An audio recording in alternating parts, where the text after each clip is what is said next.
परिवर्तन गर्ने रणनीति रहेको छ। नियोजित शहरीकरण र गुणस्तरीय पूर्वाधार निर्माणलाई आर्थिक वृद्धिको आधार मानिएको छ।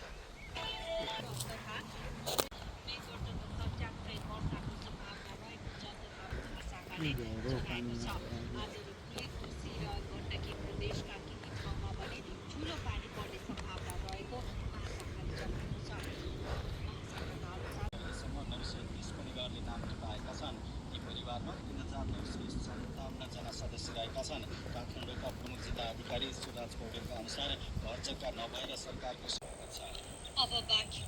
मान्छेले फेरि मेरो बनाइस् भनेर भन्न बिर्सेन है। पुरानो मोबाइल हो यसको स्क्रिन अलि छ।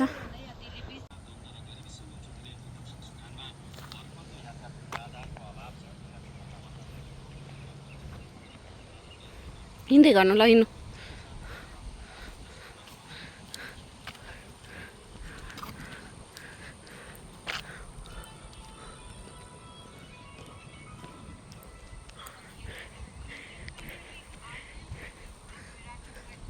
फेरि आइ त